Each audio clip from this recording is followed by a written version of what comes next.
चलो तो आज हम लोग कंटिन्यू करते हैं हमारा chapter is matter around us pure. So today we are here in the part 3 of the same chapter. So last chapter में हम लोगों ने क्लासिफिकेशन ऑफ मैटर देखा था, pure substances, impure substance which means mixtures में, फिर mixtures की सब कैटेगरीज और प्योर सब्सटेंस की सब कैटेगरीज थी, एलिमेंट्स एंड कंपाउंड्स. तो कंपाउंड्स की कैटेगरीज मैंने एक्सप्लेन कर दी थी. एलिमेंट्स की जो कैटेगरीज थी उसमें फिजिकल स्टेट्स के according we had solid, liquid and gas which we had already discussed in our previous chapter. उसके अलावा सेकंड कैटेगरी जो था मेटल्स और नॉन मेटल्स में according to the physical and chemical properties एक क्लासिफिकेशन था जो, ठीक है, तो वो हमें आज डिस्कस करना है. So we are here to discuss the classification of elements into metals and non metals. So जल्दी से अपने नोटबुक में एक टेबल बना लीजिए, table of difference between metals and non metals on the basis of their physical properties.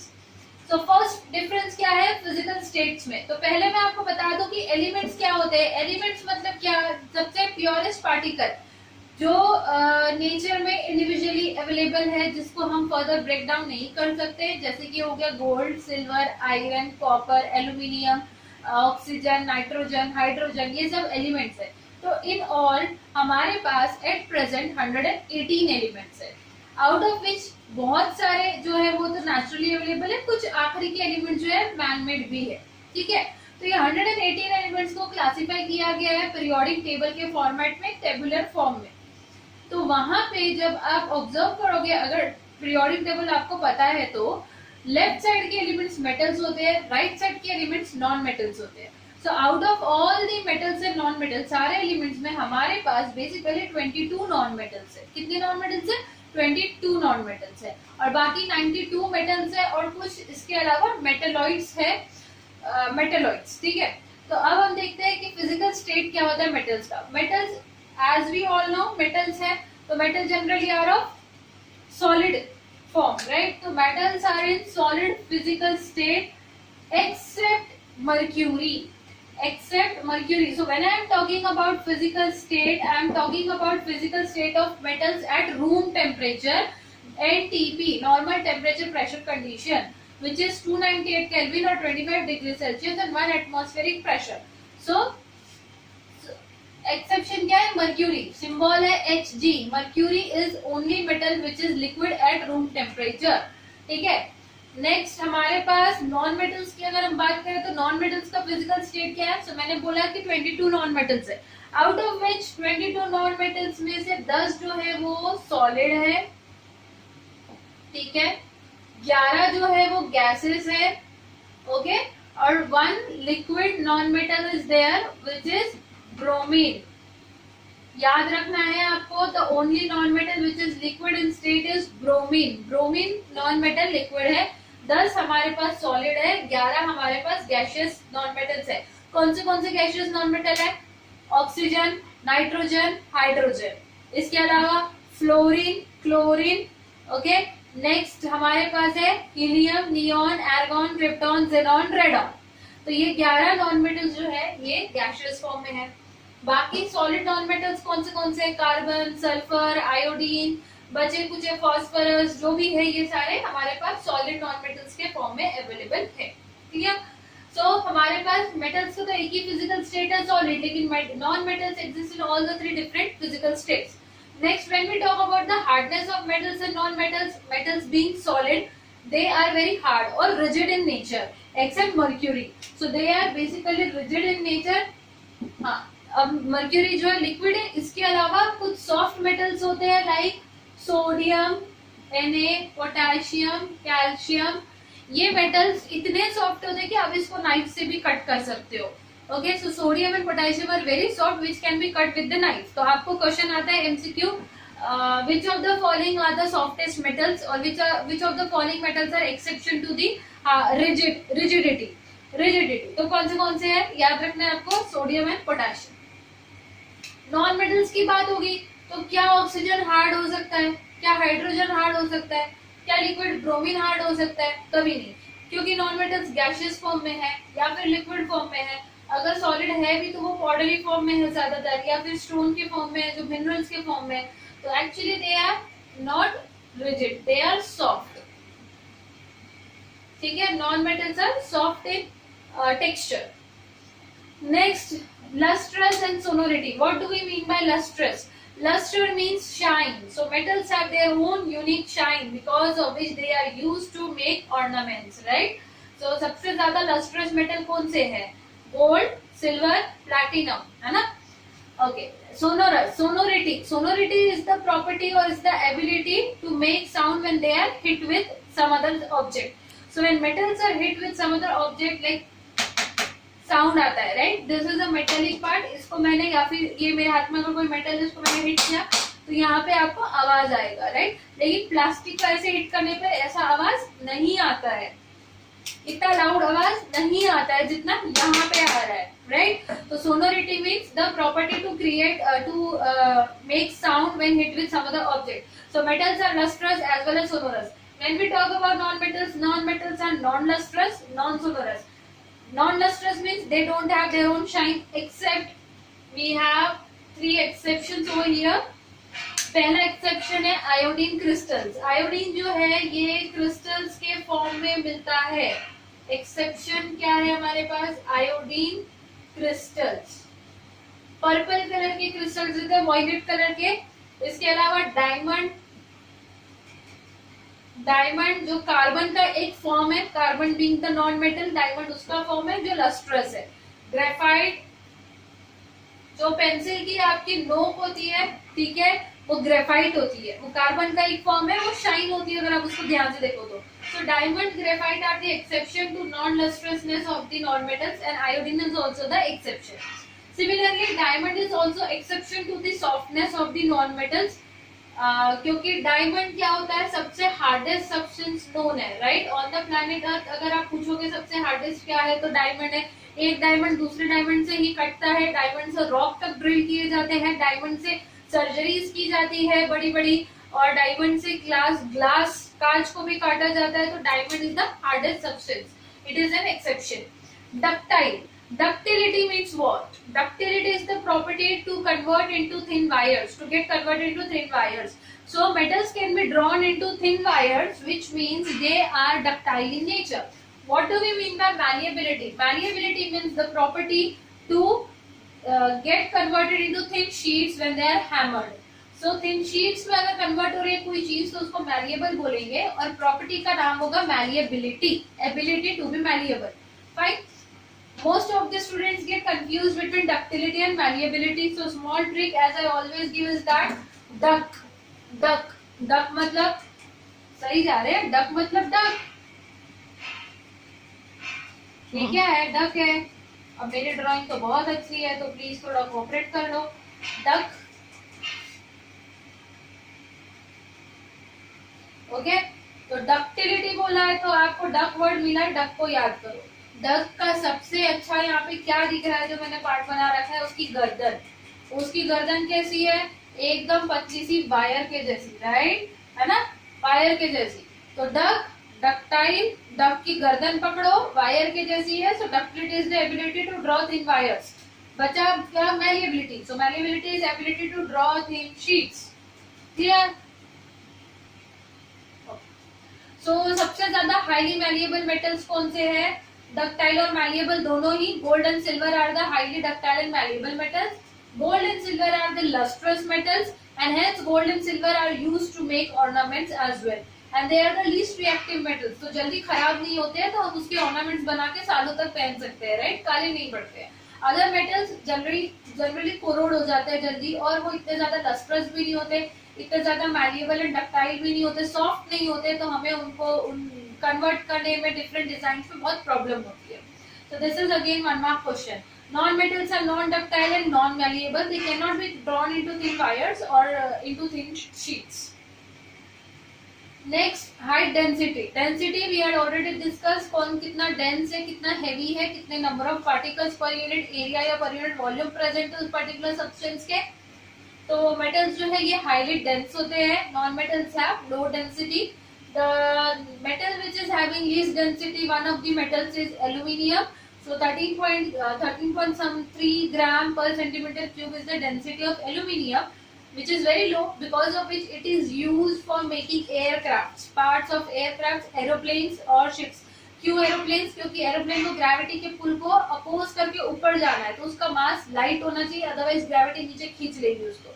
तो light होने के लिए उसमें लाइट मेटल यूज करना पड़ेगा, स्ट्रेंथ देना है तो मेटल यूज करना पड़ेगा, नॉन मेटल नहीं यूज कर सकते। सो हाई डेंसिटी वाला, लो डेंसिटी वाला मेटल एल्यूमिनियम है जो हम यूज करते हैं एयरक्राफ्ट बनाने के लिए। वैसे ही aluminium is low density as well as highly valuable, इसलिए एल्यूमिनियम फॉइल्स बनती है जो फूड रैप करने के लिए यूज होती है। Done. So low density. Okay, next is high tensile strength. Metals are having high tensile strength. Tensile strength मतलब क्या? The load bearing capacity without breaking. The capacity to bear load without breaking. अब ये pen है, इसको मैंने खींचा, इसको stretch किया, क्या ये इजीली ब्रेक हुआ? नहीं, क्योंकि इसका टेंसाइल स्ट्रेंथ ठीक ठाक सा है। बट मैंने दोनों एंड पे लोड लगा दिया तो ऑब्वियसली ये बीच में से क्या होगा, खींच खींच के ऐसे बेंड होकर धीरे धीरे ब्रेक हो जाएगा। इंस्टेड ऑफ दिस अगर मैंने आयरन का रॉड लेके लोड लगाया होता तो क्या होता? एब्सोल्युटली आयरन का रॉड जो होता है वो ब्रेक नहीं होता इतना इजीली जितना इजीली ये मार्कर हो चुका होता। तो iron being a metal, it has very high tensile strength, so it can withstand lot of load, lot of stretching without breaking, whereas non-metals have low tensile strength, they can easily break when they are hammered or when they are stretched. Next is conductivity. So conductivity may be of two kinds, electrical conductivity और thermal conductivity. तो हमारा conductivity जो है, electrical conductivity मतलब electricity conduct करने की capacity. सबको पता है कि मेटल्स में होती है। Copper wires are generally used in the electrical conductivity, electrical connection, wiring connection of our homes as well, right. So copper use होता है, लेकिन सबसे हाईएस्ट कंडक्टिविटी जो है वो सिल्वर की है। Silver is the metal which has the highest electrical conductivity and the poorest conductor of electricity is lead, L-E-A-D. lead is a metal, do not get confused. Pencil की lead जो होती है वो ग्रेफाइट होता है और जो lead है वो मेटल है जो poorest conductor of electricity है। वैसे thermal conductivity means capacity to gain to conduct heat, ठीक है। तो metals have good thermal conductivity. अगर ये मेटल रॉड होता, मैंने इस तरफ से इसको हीटिंग देनी शुरू की होती और यहाँ पे कुछ वैक्स लगा के छोड़ दिया होता उस मेटल को, तो थोड़ी देर बाद आप ऑब्जर्व करते कि हीटिंग ये साइड पे हो रहा है पर यहाँ से वैक्स मेल्ट हो रहा है। When you will touch the rod from this side you will feel it hot. क्यों? क्योंकि यहाँ से हीट कंडक्ट होके इस तरफ गई है। सेम रीजन है, फ्री इलेक्ट्रॉन्स है मेटल्स में, तो इलेक्ट्रॉन जैसे इलेक्ट्रिसिटी कंडक्ट करते हैं वैसे उनके मोशन से हीट भी कंडक्ट होती है, ठीक है। This was the small experiment to prove that metals are good conductors of heat. Wax एक तरफ लगाओ, एक तरफ हीटिंग सोर्स पे मेटल रॉड को रख दो, स्टैंड की हेल्प से उसको रख दो, ठीक है। तो metals are good conductors of heat and electricity, whereas non-metals are bad conductors or poor conductors of electricity and heat, because of which they are known as insulators. Insulators. Last but not the least, no, metals have high melting and boiling point. अब वो बेचारा इतना अच्छे से heat conduct कर रहा है, उसका फिजिकल स्टेट इतना स्ट्रॉन्गली सॉलिड है, तो वो कैसे मेल्ट होगा? Metals have very high melting point. Melting point इतना हाई है तो उसको बॉइल होने में तो और ज्यादा टाइम लगेगा। मेल्टिंग पॉइंट में सिर्फ मेल्ट होगा, बॉइलिंग पॉइंट में वेपराइज होगा। सो मेटल्स है very very high melting and boiling points, whereas non metals already आधे गैसियस स्टेट में है, एक लिक्विड स्टेट में है और कुछ सॉलिड स्टेट में है, तो उनका मेल्टिंग पॉइंट और बॉइलिंग पॉइंट बहुत लो रहेगा as compare to metals. Clear? So this was all about the differences in physical properties of metals and non-metals. तो एक बार इसकी केमिकल प्रॉपर्टीज के बेसिस पे डिफरेंस देखने से पहले आप प्लीज, अगर आपने इसको नोट डाउन किया है तो अच्छी बात है, नहीं किया तो एक बार देख लीजिए या फिर आप स्क्रीनशॉट ले लीजिए। Okay, so let's move ahead towards the chemical properties of metals and non metal. तो केमिकल प्रॉपर्टी मतलब क्या? जैसे हमने केमिकल प्रॉपर्टी की बात की तो मेटल और नॉन मेटल का जो आउटर शेल है, या फिर जो अगर आपको पता है एटम्स के बारे में, तो जहाँ पे एटम्स आ जाते हैं, जहाँ पे इलेक्ट्रॉन्स की बात होती है, जहाँ पे इलेक्ट्रिकल रिएक्टिविटी की बात होती है, तो वो होती है केमिकल प्रॉपर्टी। तो मेटल्स हमें पता है एसिड्स के साथ रिएक्ट करते हैं, वाटर के साथ रिएक्ट करते हैं, ऑक्सीजन के साथ रिएक्ट करते हैं। In our previous class, we had already learnt about the metals and non-metals and their reactions with different substances, right? So metals are basically reactive substances. Similarly, non-metals भी react होते हैं। Air oxygen react हो रहा है, मतलब एक non metal है जो रिएक्ट हो रहा है मेटल से या किसी और सब्सटेंस से। तो अब हमें एक चीज समझनी है कि मेटल्स जो होता है वो जनरली इलेक्ट्रॉन्स डोनेट करते हैं। ये दोनों ही metals and non metal atom से बना है। The smallest particle of element is atom, जो बना होता है इलेक्ट्रॉन, प्रोटॉन, न्यूट्रॉन और ऐसे अलग अलग पार्टिकल से। तो इलेक्ट्रॉन्स जो डोनेट करता है वो अपने आप में एक पॉजिटिव चार्ज गेन करता है, इलेक्ट्रॉन्स नेगेटिव होते हैं और प्रोटॉन्स पॉजिटिव होते हैं। तो एटम के अंदर equal number of electrons and protons होते हैं, जिसकी वजह से atom as a whole neutral होता है। तो इलेक्ट्रॉन्स जैसे ही लॉस हो जाएंगे पॉजिटिव चार्ज बढ़ जाएगा और हमारा एलिमेंट जो इलेक्ट्रिकली पॉजिटिवली चार्ज हो जाएगा। So metals, as they lose electrons, they are electropositive in nature, whereas as non-metals gain electrons, तो extra negative charge आने की वजह से they become electrically negatively charged. So non-metals are known as electronegative in nature. So this is the chemical difference: electropositive metals and electronegative non-metals. ठीक है? So I think this is enough for this topic. So let's have a quick revision towards the difference between compounds and mixtures. So, हम लोगों ने पिछले हमारे class में compounds और mixtures के बारे में डिस्कस किया था। अगर आपको याद हो तो मैंने डेफिनेशंस लिखवाई थी आपको। Compound is a substance in which two or more elements combine chemically in a fixed ratio by mass, right. So वही चीज हम यहाँ डिस्कस करेंगे in the difference between compounds and mixtures. So what is the nature of a compound? Two or more elements are combining chemically in this kind of substance, whereas mixture में क्या हो रहा है? Two or more elements combine physically, right. Physically और chemically में क्या difference है? Chemically means reaction हो रहा है, केमिकल रिएक्शन, कुछ चीजें मिलकर कुछ नया बना रही है, totally different. Whereas physically means simply physical means like by your hands, using your machines, by grinding, by mixing, by shuffling, by blending, you are mixing the two things. That's it. ठीक है? यहाँ पे totally कुछ reaction हो रहा है, heat energy दे रहे हो या इलेक्ट्रिसिटी के थ्रू हो रहा है, या किसी न किसी एनर्जी की वजह से वहाँ पे कुछ चेंजेस होने वाले हैं। So what about the structure of the compound? Compounds have definite structure. अगर मैंने आपको बोला वाटर, तो water is having its own structure. उसका जो मॉलिक्यूल है वो कुछ इस तरीके से ओरिएंटेड होता है, ONH, ठीक है। इस तरीके से दो H लगे हुए होते हैं। हमेशा हर वाटर के मॉलिक्यूल का यही स्ट्रक्चर रहता है, ओके। वेयरएज अगर आप मिक्सचर की बात करोगे तो mixtures have no definite structure. So for example lemon juice का कोई स्ट्रक्चर नहीं है, बट हाँ एसिड के मॉलिक्यूल्स का स्ट्रक्चर होगा। The smallest particle of compound is molecule, for your information. H2O water का जो स्मॉलेस्ट पार्टिकल है, मॉलिक्यूल है, वो H2O है। सो मॉलिक्यूल्स जो है ये पूरे वाटर के प्रॉपर्टी को शो कर सकता है अकेला खुद एक single H2O molecule. So molecule is the smallest particle, individual particle which has all the characteristics of complete compound. Okay. So depending upon that also compounds are classified like heterogeneous compound है या homogeneous molecules है उसके, ठीक है। molecules ये क्या है? heterogeneous molecules है, क्योंकि H और O दो अलग टाइप के एटम्स लगे हुए। अगर सेम टाइप के एटम्स होते हैं, लाइक O2 की बात होती या O3 की बात होती, ओजोन की, तो ये क्या होता? Homonuclear molecule. Homonuclear molecule या होमोजीनियस नहीं बोल सकते यहाँ पे, होमोन्यूक्लिक मॉलिक्यूल, क्योंकि न्यूक्लियस सिर्फ ऑक्सीजन का है। ये हेटेरोन्यूक्लिक मॉलिक्यूल है, fine. This is triatomic molecule, 3 atoms है। This is also triatomic. This is diatomic, O2, okay. CO2 का ओरिएंटेशन देखोगे तो कार्बन ऐसा होता है, 2 ऑक्सीजन ऐसे साइड पे लगे होते हैं। सो CO2, C double bond O double bond O, इस तरीके से, ओके। तो ये क्या है? डेफिनाइट स्ट्रक्चर की बात हो रही है हमारे कंपाउंड्स की। वेयरएज मिक्सचर्स में चूड़ा है, पोहा है, कुछ भी है, वहां पे कोई स्ट्रक्चर नहीं होता है।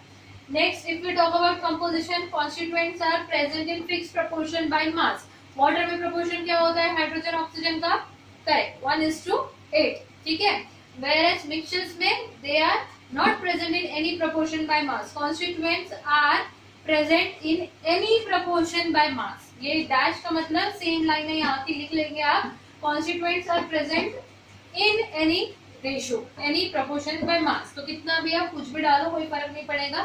सैंड एंड वाटर का मिक्सचर है, कितना भी सैंड कितना भी वाटर, मुझे कोई फर्क वहाँ पे चाहिए नहीं है।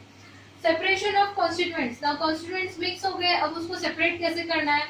So can not be separated by physical means. Water है, हाथ डाल के ऑक्सीजन निकाल लोगे क्या पानी में से? वाह, ऑक्सीजन मिल गया, breathing, no, this is not going to happen, ठीक है। इसलिए हमारे एनवायरमेंट को बचाना जरूरी है। ऑक्सीजन नहीं तो पानी में से नहीं निकल पाएंगे आप। तो they can not be separated by physical means, only chemical means से उनको सेपरेट करना पॉसिबल है। लाइक हम इलेक्ट्रिसिटी की हेल्प से रिएक्शंस करवा के उनको ब्रेक डाउन कर सकते हैं ऑक्सीजन और हाइड्रोजन में, okay. Whereas mixtures can be separated by physical means. अब मैंने क्या किया, सैंड और वाटर है, छान लिया तो सैंड मिल जाएगा। सॉल्ट प्लस सैंड है तो फिर से सॉल्ट को उसको पानी में डिजोल्व किया, सॉल्ट पानी में चला गया, सैंड को फिल्टर करके निकाल लिया, सॉल्ट सॉल्यूशन में से वाटर को इवेपोरेट कर लिया, सॉल्ट मिल गया। तो mixtures can be separated by physical means, जो मेनली हम इस चैप्टर में सीखना है, separation techniques. Next last important difference is that energy changes. Compounds में क्या हो रहा है, during formation of compounds energy is either absorbed or released, therefore compound is a result of a chemical change.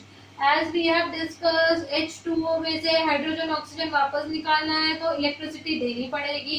अगर H2O form करना है तो भी हमें वहां पे इलेक्ट्रिसिटी, वहां से हीट एनर्जी रिलीज होगा, तभी ऑक्सीजन हाइड्रोजन कंबाइन होके लिक्विफाई होंगे, कंडेंस होंगे, एनर्जी लॉस होगा, तभी कंडेंस होंगे और वाटर फॉर्म होगा, correct. So energy changes offer होता है तभी कंपाउंड बनता है, इसलिए कंपाउंड एक केमिकल चेंज का रिजल्ट है। Whereas एनर्जी चेंज मे और may not take place in mixture. Salt को पानी में डाला तो क्या कोई एनर्जी चेंज होता है, सॉल्ट सोल्यूशन गर्म हो रहा है या ठंडा हो रहा है, ऐसा कुछ नहीं होगा। हाँ, लेकिन अगर आप NaOH के पैलेट्स को, सोडियम हाइड्रोक्साइड के पैलेट्स को पानी में डालते हो तो वो थोड़ा सा आपको गर्म लगेगा सोल्यूशन, तो वो सोल्यूशन ही है, वहां कुछ नया नहीं बना है, लेकिन वहां पे हीट एनर्जी रिलीज हुआ है। तो मिक्सचर्स का फॉर्मेशन जो है ये एनर्जी रिलीज या एब्जॉर्प्शन के साथ हो भी सकता है या नहीं भी हो सकता है, okay. So this was all about compounds and mixtures. So let's stop here for the day and thank you and have a good day.